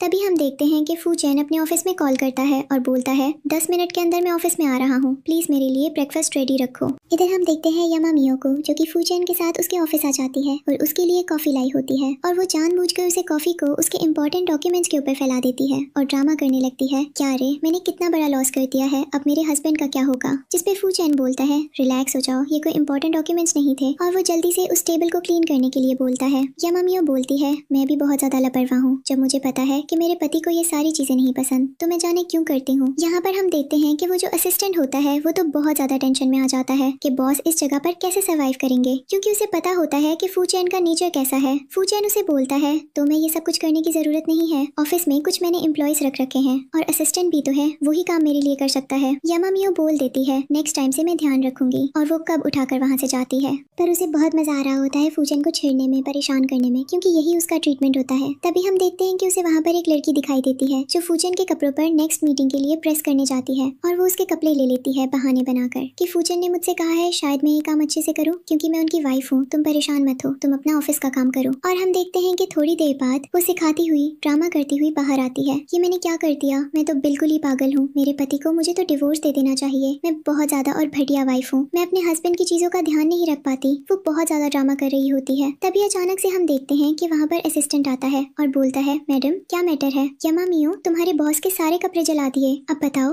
वॉइस जरूरी मीटिंग में क्या पहनेंगे, मुझे जैसी वाइफ किसी की होनी चाहिए, बताओ तुम ही बताओ, तुम्हारी वाइफ होती तो तुम क्या करते। जिस पर वो हंसता है और बोलता है, आपको टेंशन लेने की जरूरत नहीं है, बॉस के पास ऑलरेडी बहुत सारे कपड़े हैं और शायद बॉस ने एक नया सूट पहन लिया। यामामियो बोलती है, नया सूट। जिस पर वो बोलता है, बॉस के अंदर एक रूम है जिसमें उन्होंने अपने सारे बिजनेस के कपड़े पहने रखे हैं। और तभी अचानक से फू चैन उसके सामने आता है जो ब्लैक कोट में बहुत ज्यादा हैंडसम लग रहा होता है। यामामियो बोलती है, ये इतना ज्यादा हैंडसम कैसे दिख रहा है, अभी तो उसके कपड़े जलाए थे, हद हो गई भाई, इसे आदमी का क्या करूँ, कैसे से ठीक करूँ, अब मुझे कुछ करना पड़ेगा वरना ये मेरा तो हाथ से निकलता जा रहा है। ये इसके ऊपर इतना अच्छे से छा कैसे रहे हैं, मुझे तो पता ही नहीं था। इस ऑफिस में ऐसे कितने राज दफन है जो यामामियो को नहीं पता। मुझे कुछ करना पड़ेगा, मुझे कुछ न कुछ करना पड़ेगा। वो बहुत ज्यादा टेंशन में आ जाती है। उसके बाद हम देखते हैं फू चैन उसे बोलता है, क्या हुआ। यामामियो बोलती है, मैंने तुम्हारे बहुत ही इंपॉर्टेंट कपड़े जला दिए। जिस पे फू चैन बोलता है, कोई नहीं, असिस्टेंट को दे दो, वो ठीक कर देगा। तभी उसके पास सिस्टम का अपडेट आता है और वो बोलता है, फाइनली तुम्हारी एक और प्लानिंग फेल हो गई है और इसके बदले में तुम्हें शॉप मिलेगा। यामामियो सिस्टम से कहती है, फिलहाल मुझे छोड़ दो, मैं चीजों के साथ फंक्शन करने की कोशिश कर रही हूँ। पर सिस्टम उसे इग्नोर करके शाउट देता है। अभी भी फू चैन उसके साथ में खड़ा होता है और बोल रहा होता, तुम क्या कर रही हो ये सब कुछ। यामामियो बोलती है, तुम नीचे जरूरी मीटिंग में जा रहे हो ना, तुम वहाँ जाकर वाइन मत पीना, मुझे बहुत अजीब सा विजन आ रहे हैं। और इधर हम फ्लैशबैक का सीन दिखाते हैं जहाँ पर यामामियो को पता होता है कि एक लड़की जो फू चैन को पसंद करती है वो उसकी ड्रिंक में कुछ ड्रग्स वगैरह मिलाने वाली है ताकि वो उसे यूज करके उसके साथ कुछ गलत हरकतें कर सके, और इसलिए वो डिसाइड करती है कि वो इस पार्टी में जरूर जाएगी। और हम देखते हैं कि वो जल्दी से रेडी होती है और फू चैन के साथ उसे पार्टी में जाती है। सभी लोग उसे देख रहे होते हैं और उनकी तारीफ करना शुरू करते हैं और कहते हैं, ये हस्बैंड वाइफ तो साथ में बहुत ज्यादा अच्छे लगते हैं। इधर हम देखते हैं कि यामामियो याद कर रही होती है कि इस किताब में ऐसा क्या क्या लिखा था जिसके बारे में उसे नहीं पता और उसने किसी से डिस्कस नहीं किया। कुछ तो ऐसा था जो वो बताना चाहती थी लोगों को, पर उसने डिस्कस क्यों नहीं किया। तभी हम देखते हैं कि फू चैन से बोलता है, तुम जाकर बाकी के गेस्ट से मिलो, मैं जरूरी लोगों से मिलकर आता हूँ। इधर यामामियो जाकर वहाँ पर रखे हुए खाने पीने को उठाने लगती है और फू चैन उसे देख रहा होता है क्योंकि उसे यामामियो बहुत ज्यादा प्यारी लग रही होती है। इधर यामामियो कई सारे लोगों से मिल रही होती है, बातचीत कर रही होती है। तभी उसे वहाँ पर एक बिजनेसमैन दिखाई देता है जिसे यामामियो अच्छी लगती है और उसे लगता है कि ये लड़की ऐसी रैंडम पार्टी में जाकर लोगों की लाइफ और बाकी की चीजें डिस्टर्ब करती है ताकि वो उनके क्लोज जा सके और रिच लोगों के साथ कनेक्शन बनाती है। और वो सब बोलता है, ठीक है तो मैं जो चाहिए मैं देने के लिए रेडी हूँ, पर इसके बदले में मुझे क्या मिलेगा। यामामियो बोलती है, मुझे लगता है कि आपने ध्यान से सुना नहीं, मुझे कुछ भी नहीं चाहिए, मेरा हस्बैंड मेरे साथ है और हमें किसी भी चीज की जरूरत नहीं पड़ती। जिस पर वो बोलता है, आप तमाशा करना बंद करो और मुझे बताओ। यामामियो बोलती है, तुम जबरदस्ती मेरे गले में क्यों पड़ रहे हो, मैंने तुमसे किसी चीज की डिमांड की। जिस पर वो बोलता है, डिमांड की नहीं है, मुझे लगता है कि तुम्हें कुछ चाहिए। यामामियो कहती है, अरे भाई हद हो गई है, ऐसा मुझे क्या चाहिए, क्या आप मुझे मेरे इंटेंशन से मैं कोई भिखारी लगती हूँ। जिस पर वो बोलता है, बात भिखारी की नहीं है, तुम बहुत ज्यादा ब्यूटीफुल हो, अगर तुम मेरे साथ वक्त और टाइम स्पेंड करोगी तो मैं तुम्हें बहुत कुछ ला कर दूंगा और बहुत सारे पैसे दूंगा कॉम्पनसेशन के तौर पर। यामामियो बोलती है, तो तुम मुझे यहाँ पर खरीदने की कोशिश कर रहे हो, वैसे तो मैं कहाँ से गरीब लगती हूँ, मेरे कपड़ों से, मेरे हेयर स्टाइल से, मेरे मेकअप से मैं गरीब हूँ नहीं। जिस पर वो आदमी बोलता है, मैं तुम्हें मौका दे रहा हूँ। यामामियो बोल देती है, मौका दो, चाहो मौका मत दो, लेकिन मुझे तुमसे कुछ बात नहीं करनी है और नहीं मुझे कुछ एक्सपेक्टेशन है क्योंकि मैंने तो तुमसे कुछ उम्मीद ही नहीं रखी है। जिस पर वो आदमी कहता है, मैं तुम्हें मौका दे रहा हूँ, अगर ये दिल हाथ से निकल गई फिर मैं तो रोती हुई आना। यामामियो हंसने लगती है और कहने लगती है, तो मैं लगता हूँ कि तुम इतने ज्यादा रिच हो। और हम देखते हैं कि वो उसकी बहुत ज्यादा बेइज्जती करती है। जैसे ही वो आदमी को गुस्सा आता है वो यामामियो को हिट करने के लिए आगे आता है, लेकिन तभी वहाँ पर फूचेन आ जाता है और फूचेन उसे बिजनेसमैन से कहता है, तुम्हें पता हो ना तुम क्या कर रहे हो, तुम एक बहुत बड़ी गड़बड़ कर रहे हो मेरी वाइफ से पंगा लेकर। यामामियो वहाँ पर ड्रिंक को उसके ऊपर फेंक देती है और बोलती है, इसके जैसे लोगों को पार्टी में क्यों बुलाते हैं जिनके इरादे नेक नहीं होते हैं। मुझे समझ नहीं आता ये पार्टी वाले रिसर्च वगैरह करते हैं कि नहीं करते हैं। फूचेन उसे बोलता है, छोड़ो इनके जैसे यूजलेस लोग हैं। उसके बाद हम देखते हैं कि यामामियो अब बाहर आ जाती है। फूचेन को एक्सप्लेन करती है, मुझे माफ करना, ये तमाशा मेरी वजह से नहीं हुआ, वो बकवास कर रहा था इसलिए मैं उसे जवाब देना चाहती थी। फूचेन उसे बोलता है, तुम्हें ऐसे लोगों से दूर रहना चाहिए। यामामियो और वो उसे हक करती है और बोलता है, तुम्हें घबराने की जरूरत नहीं है, मैं सब ठीक कर दूंगा। मेरी एतो मीटिंग से मैं जल्दी से लेकर आता हूँ, उसके बाद हम घर चलेंगे और अच्छा सा डिनर करेंगे। यामामियो बोलती है, सच में? फूचेन बोलता है, हाँ बिल्कुल, तुम टेंशन मत लो। और हम देखते हैं कि इधर यामामियो फूचेन को पार्टी के अंदर जाता हुआ देखती है जहाँ उसे अवार्ड्स वगैरह मिल रहे होते हैं। और यहाँ हम देखते हैं कि जैसे उसकी आंख जड़ पकती है फूचेन वहाँ से गायब हो जाता है। उसे पता चलता है कि फूचेन किसी लड़की के साथ बैकयार्ड की तरफ गया है और वो पीछे आती है तो वहाँ पर पीछे से वही लड़की आ जाती है जो फूचेन को पसंद करती है। वो यामामियो के फोरहेड पर हिट कर देती है और उसे वहाँ से किडनैप करके ले जाती है। इधर हम फूचेन को दिखाते हैं जो कि यामामियो को इधर उधर पार्टी में ढूंढ रहा होता है क्योंकि अभी तक वो उसे नहीं मिली होती है। उसे समझ नहीं आता कि यामामियो अचानक से पार्टी से कैसे गायब हो सकती है। इधर यामामियो को दिखाया जाता है जो दर्द में तड़प रही होती है क्योंकि उसने अपने खूनी को नहीं देखा होता जो उसे मारना चाहता है। इधर हम दिखाते हैं वो लड़की यामामियो को किडनैप करके लेकर ही जा रही होती है कि तभी वहाँ पर फूचेन आ जाता है उसे ढूंढते हुए और उसे यामामियो पर पड़ी हुई मिलती है और शादी में मारी हुई हालत में होती है। उसके शरीर से खून आ रहा होता है। यामामियो फूचेन का कंधा पकड़कर वहीं पर बेहोश हो जाती है। अगली सुबह जब उसकी आंख खुलती है तो वो एक होटल रूम के अंदर होती है जहाँ पर फूचेन या डॉक्टर को बुलाकर उसका ट्रीटमेंट करवाया होता है और वो दर दर घूमने लगती है क्योंकि उसे लग रहा होता है कि वो अपनी रियल वर्ल्ड में ट्रांसफर हो चुकी है। और अब वो कह रही होती है, मुझे कहानी तो पूरी खत्म करने दो, अब मैं इतनी जल्दी कैसे यहाँ पर ट्रांसफर होकर आ गई हूँ। और हम देखते हैं कि वो इधर उधर जाने लगती है रिकॉग्नाइज करने के लिए कि क्या ये सच में वही दुनिया है जिसके बारे में वो सोच रही है। तभी अचानक से वहाँ पर उसे फूचेन मिल जाता है और बोलता है, तुम कहाँ जा रही हो और तुम रूम में क्यों नहीं रेस्ट कर रही हो। इधर हम देखते हैं फूचेन का असिस्टेंट भी भागता हुआ उसके पास आता है और बोलता है, मैडम आपको होश आ गया, थैंक गॉड, क्योंकि बॉस ने तो कॉल से कुछ भी नहीं खाया है, ना ही उन्हें किसी चीज की परवाह पड़ी हुई है। यामामियो बोलती है, क्या फूचेन ऐसा कैसे कर सकता है? फूचेन तो अपने स्केड्यूल टाइम हर चीज का बहुत ज्यादा पक्का इंसान है। जिस पर उसे याद आता है कि सिस्टम ने उसे अपडेट दिया था कि फूचेन के इमोशंस में फ्लक्चुएशन हो रहा है। और हम देखते हैं कि अभी फूचेन उसे कैसे स्टैंड के जाने के बाद यामामियो को गले से लगा लेता है और बोलता है, कॉल, मैं बहुत ज्यादा घबराया था, मुझे लगा था कि तुम कभी होश में नहीं आओगी। यामामियो बोलती है, ऐसा कुछ भी नहीं है, अब मैं तुम्हारे सामने सही सलामत खड़ी हूँ, तुम्हें डरने की जरूरत नहीं है, सब ठीक है। और इधर हम देखते हैं सिस्टम उसकी अपडेट के बारे में बताता है जो कि उनके प्यार मोहब्बत पर 90% पहुंच चुकी होती है। वो फूचेन से कहती है, तुम परेशान मत हो, मैं अभी भी बहुत ज्यादा स्ट्रांग हूँ। तुम्हें परेशान करने के लिए फूचेन हंसता है। उसके बाद हम देखते हैं कि यामामियो डॉक्टर को बुलाती है। डॉक्टर उसके पास आता है और यामामियो से पूछता है, तुम्हें कैसा महसूस कर रही हूँ।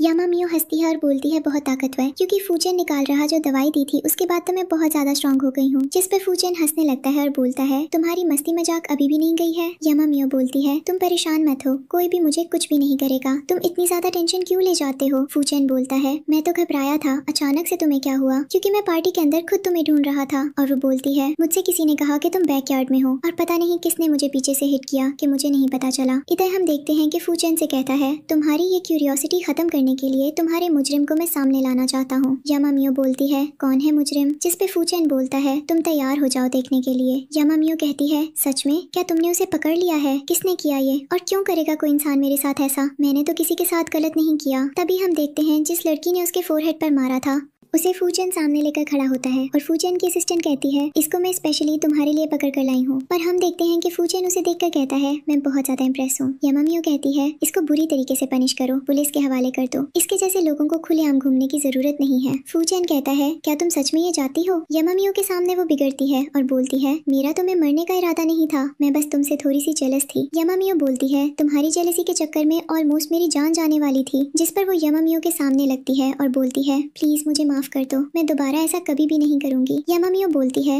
हर क्रिमिनल यही बोलता है, पर क्या करना चाहिए क्रिमिनल, जब क्राइम की शुरुआत करें उसी मोमेंट पर उसे सजा दे देनी चाहिए। इधर फूचेन के बचपन की दोस्त है, सब कुछ देखकर उनसे प्रॉमिस करती है कि होने दोबारा कभी भी डिस्टर्ब नहीं करेगी। इधर हम देखते हैं कि उस लड़की को पुलिस ले जाती है। इधर फूचेन की दोस्त जो होती है वो भी अब बहुत ज्यादा खुश होती है और सेट होती है और वहाँ से चली जाती है। इधर यामामी अब घर आती है और बोलती है फाइनली हमने सब कुछ ठीक कर लिया। फूचेन बोलता है तुम खुश हो ना? यामामी बोलती है हाँ मैं बहुत ज्यादा खुश हूँ। इधर हम देखते हैं फूचेन को जो कि अब अपने फोन में कुछ मैसेजेस वगैरह चेक कर रहा होता है और इधर जो यामामी होती है अब वो एक बहुत अच्छी सेलिब्रिटी बन चुकी होती है। लोग अक्सर उसकी फोटोज, वीडियोज और रेसिपी की तारीफ करते हैं और उसे पर्सनली मिलकर उसकी फोटोज और बाकी चीजों को इंटरनेट पे पोस्ट करते हैं। इधर रात के वक्त यामामी फूचेन के पास सो रही होती है और वो अचानक से अपना खुरापटी दिमाग चलाने लगती है फूचेन को परेशान करने के लिए, क्योंकि उसे नींद नहीं आ रही होती है। और जैसी वो देखती है कि फूचेन उसके पास में सोया हुआ है वो अपना हाथ उसके पास में रख देती है और अगली सुबह जब उसकी आंख खुलती है तो फूचेन पहले उठ जाता है और वो यामामी को उठाकर बोलता है सैनिटाइजर कहाँ है। लेकिन तभी उसे पता चलता है कि उसका टास्क पूरा हो चुका है पर फूचेन ने उसे बिना कंसल्ट किए कुछ किया है। वो एकदम से उठती है और बोलती है क्या पनिशमेंट चाहते हो तुम? मुझे मेरी बिना परमिशन के केस तुमने क्यों किया? फूचेन बोलता है क्योंकि मैं तुम्हारा हस्बैंड हूँ और तुम मेरी वाइफ हो, इतना करने का तो मेरा हक बनता है। यामामी बोल देती है तुम्हारा दिमाग खराब हो गया है। और हम देखते हैं कि इधर फूचेन अगली बार यामामी को अपने साथ कहीं ले जा रहा होता है। यामामी बहुत ज्यादा डाउट में होती है कि आदमी मुझे कहाँ ले जा रहा है, क्या वो बॉस लेने के लिए कुछ और चीजें तो नहीं कर रहा। लेकिन तभी अचानक से यामामी को चक्कर आ जाते हैं और हम देखते हैं कि वो वहीं पे बेहोश हो जाती है। इधर हमें दिखाया जाता है कि डॉक्टर उसे अपने साथ ले जाता है और बताता है कि यामामी एक बहुत लंबे कोमा में चली गई है। अचानक ऐसा नहीं होता और जब वो अपने ओरिजिनल वर्ल्ड में ट्रांसफर हो चुकी होती है, क्योंकि जब वो कार में बैठी होती है तो फूचेन के इरादे बन गए होते हैं कि वो यामामी को बिल्कुल भी डिवोर्स ना दे और उसे फिक्स करके रिलेशनशिप को चलाएं। इसलिए अभी प्रेजेंट में जब यामामी कोमा में चली गई होती है क्योंकि वो डिसाइड नहीं कर पा रही होती कि उसे फिक्शनल दुनिया में रहना है या ओरिजिनल वर्ल्ड में जाना है, इधर फूचेन उसका हाथ पकड़कर बैठा होता है और पूछ रहा होता है क्या सब कुछ ठीक है, क्या तुम ठीक हो? यामामी एक बार होश में आती है, मुझसे बात करो, मुझे रिग्रेट है कि मैं तुम्हारे लिए कुछ भी नहीं कर पाया, प्लीज मुझसे बात करो। यामामी बोलती है वो तो मैं बहुत कुछ बताना चाहता हूँ प्लीज। यामामी कहती है मैंने बहुत सारी हरकतें छोड़ती हैं जिनसे तो मेरी डेट होती थी। और हम देखते हैं वो गिड़गिड़ा रही होती है। इधर यामामी की आंख खुलती है और वो अपने घर में होती है और बोलती है कहाँ हूँ मैं? उसे लग रहा होता है कि वो फिक्शनल दुनिया में है, लेकिन जब वो खुद को रियल वर्ल्ड में देखती है उसका दिल मान से टूट जाता है और उसे बहुत बुरा लग रहा होता है। वो कह रही होती है आखिर ये रियलिटी क्या है, आखिर ये सारी चीजें क्या है। इधर वो इधर उधर जाकर गेट खोलने की कोशिश करती है और बोलती है प्लीज मुझे यहाँ से जाने दो। फूचेन परेशान हो रहा होगा, सिस्टम ने कहा था कि जब तक सर्टिफिकेट नहीं मिलेगा मुझे वहाँ से नहीं आने देंगे, अभी तो सर्टिफिकेट भी नहीं मिला था। वो बुरी तरह टूट जाती है और कहती है अब मैं क्या करूँ। और हम देखते हैं कि वो इमोशनल हो जाती है। तभी उसे अचानक वहाँ पर एक लड़की की आने की आवाज सुनाई देती है। ये लड़की वही होती है जो फूचेन को अपना चाइल्डहुड लवर बताती है। वो ड्रेस लेकर आती है और रोती है। यामामी बोलती है तुम यहाँ क्या कर रही हो, ये ओरिजिनल वर्ल्ड है। जिस पर वो लड़की बोलती है मैं किताब से आई वही कैरेक्टर हूँ, जो सिस्टम तुम्हें ऑपरेट कर रहा था वो मैंने बनाया था। यामामी बोलती है क्या तो तुमने मुझे वहाँ फंसाने की कोशिश की थी? वो लड़की बोलती है हाँ, हमेशा से फूचेन से शादी करना चाहती थी, सोचा ऐसे करके शायद उसके क्लोज आ जाऊंगी क्योंकि तुम यहाँ पे फंस कर रही हो। यामामी बोलती है तुम पागल हो चुकी थी चाचा, तुम कितने लोगों की लाइफ डिस्ट्रॉय कर रही थी। वो लड़की बोलती है मैं खुद के अंदर एक मॉन्स्टर देख पा रही हूँ, शांत हो जाओ और मुझे वापस जाने की ट्रिक्स बताओ। यामामी कहती है मैं वापस जाना चाहती हूँ, मैं जाने दूंगी, पर तुम क्या चाहती हो? फिलहाल मुझे फूचेन चाहिए और कोई भी नहीं, कृपया मुझे वहाँ जाने दो क्योंकि मैं फूचेन के बिना नहीं रह सकती। वो लड़की कहती है मैं समझ सकती हूँ तुम्हारा दर्द और मैं तैयार हूँ तुम्हें वहाँ ले जाने के लिए। और हम देखते हैं कि तब तक सिस्टम के पास अपडेट आता है कि फूचेन ने पूरी तरह से अपना लव यामामी को कन्फेस कर दिया होता है। और यहाँ हम देखते हैं कि यामामी बहुत ज्यादा खुश हो जाती है और एकदम से गायब होकर उस कैरेक्टर के पास पहुंच जाती है जहाँ उसे होश आता है। फूचेन इमोशनल होता है और वो उसे देखकर एकदम खुश हो जाता है। वो कहता है अब मैं ठीक हूँ। इधर हम देखते हैं कि फूचेन का असिस्टेंट आकर उन्हें सारे अपडेट्स देता है। अगली सुबह यामामी फाइनली अपनी डिवोर्स एप्लीकेशन वापस लेकर अपने घर आ रही होती है। उसकी मॉम बहुत खुश होती है कि फाइनली उनकी बेटी की लाइफ सेटल हो गई। यामामी बस इसलिए खुश होती है क्योंकि वो फूचेन के पास वापस आ गया। फूचेन उसे बोलता है अब मुझे ऐसे हंसकर देखना बंद करो। यामामी कहती है तो मेरा हस्बैंड हो तो मैं ऐसे देख सकती हूँ। तभी अचानक वहाँ पर उसकी आंटी आ जाती है जो उसके डैड की गर्लफ्रेंड होती है और वो यामामी से कहती है कुछ प्रॉपर्टी देने की बात हो रही थी, कितनी प्रॉपर्टी मेरे नाम करोगी? यामामी हंसती है और बोलती है तुम हो कौन, तुम्हारी बॉडी से कितनी गंदी बदबू आ रही है, क्या किचन में कुकिंग करके आई हो? मुझसे दूर रहो, मैं तुम्हें कुछ भी नहीं दूंगी। फूचेन का असिस्टेंट आकर उस औरत को दूर करता है और बोलता है हमारी प्यारी वाइफ को परेशान मत कीजिए। और उसके बाद वो दिखाता है कि मैडम के पास कितनी ज्यादा प्रॉपर्टी आ चुकी है, जिसे सुनकर वो लड़की हैरान हो जाती है और हम देखते हैं कि वो पागल हो जाती है। वहाँ पर पुलिस आकर उस औरत को ले जाती है। अगले सीन में हम देखते हैं कि फूचेन और यामामी एक दूसरे के साथ लव कर रहे होते हैं, रोमांस कर रहे होते हैं और फाइनली यमामियो फूचेन के कंधे पर सर रखकर कैरी होती है। वो बहुत लकी है कि उसे फूचेन जैसा पार्टनर मिला। फूचेन भी बहुत खुश हो रहा होता है और बोल रहा होता है, मैं तुम्हारे साथ एक बड़ी सी फोटो लेकर इस घर में लगवाऊंगा। अब फूचेन की ओसीडी भी पूरी तरह से ठीक हो चुकी होती है और यमामियो के आने से अब्बू पूरी तरह से हील कर गया होता है और इसलिए वो लास्ट टाइम उसे किस करता है और इसी के साथ इस ड्रामा की हैप्पी एंडिंग हो जाती है।